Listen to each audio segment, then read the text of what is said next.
Studio head for Valorant, and I'm State here of to player chat a behavior and bit upcoming changes about to make player our community a behavior better in the game. place. Since launching Val, especially with Let's the see. addition of voice I wonder comms, what they're we've gonna known do. that fighting in-game harassment was going to be both something we needed to prioritize and also would be one of the Toxic most little challenging fucks. issues that we would face. We've been working on systems and technologies, and we actually have been making a lot of progress, but having large global player communities presents unique challenges, evolving challenges. Let's hear out what the approach is. Willing to re-examine things and hold ourselves accountable when things are not meeting our community's expectations. And that's exactly what we've been doing. I've spent the last couple of weeks reviewing player logs, looking at penalty escalation paths, discussing player behavior philosophies, seeing where they're working and where we absolutely need to do better. It's not the first time I've had to do this. It will not be the last. It's important work, but it's not always easy work. I think they should have like should they have like Counter-Strike Overwatch where like the reports can be done by community effort, like, and if enough people think like a person is in the wrong, they get a suspension. You know, like we the community review the clips. I'm a human and a parent and a caregiver and a team lead, and in almost every aspect of my life, I feel this deep responsibility to protect people, and this is no different. The responsibility of protecting our community of Valorant players is one I take very personally, and I can tell you that very often it can feel like we've not for cheating. This is for like toxic people. Failed in that responsibility. This is just for player behavior. They're trying to get rid of toxic people. Complex problem space. Our systems cannot catch everything. They require constant attention and tweaking. The problem is if we get rid of all toxic people, we might lose half our community. And improvement. Sometimes it has to be painfully manual. We're dependent on our players reporting things and on our processes staying well tuned. And sometimes tech that has the potential to be a game changer takes longer than you want to work.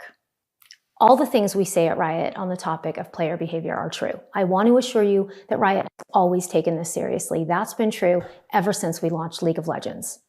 But League of Legends? There are still some people in this world who want to take out their insecurity or their bad day or their hate.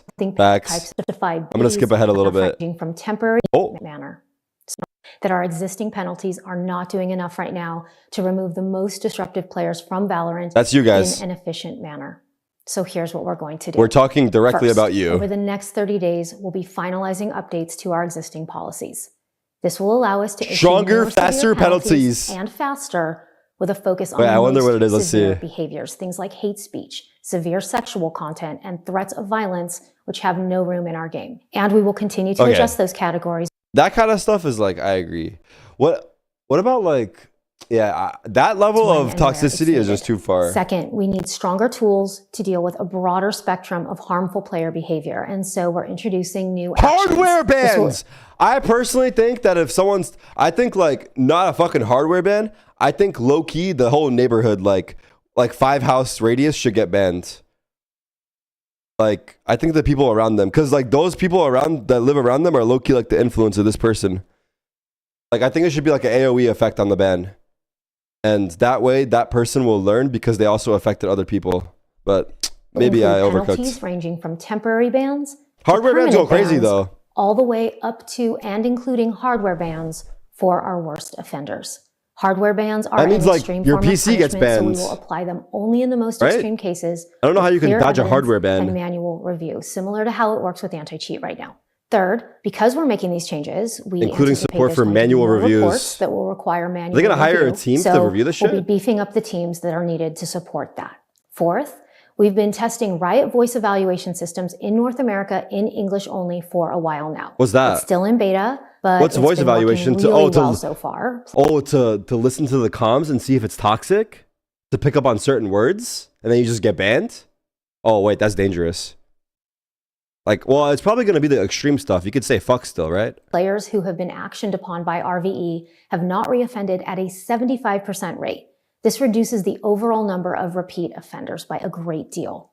We're looking to roll this out to more regions later this year, adding support for additional languages. We'll also I say fuck a lot. account local regulations. Not proud of it, but I do. Safety and privacy. And lastly, We're This going is to go how I back and perform emphasize- a one-time review of the top suspected offenders from the previous act. Oh shit! You guys thought you were safe because it's just rolling out now. You guys thought you were safe because it's rolling out now. Alpha. No, we're Rax hunting you versus down, Chronicle. bro. We're Will versus hunting you Mr. down. Fallen.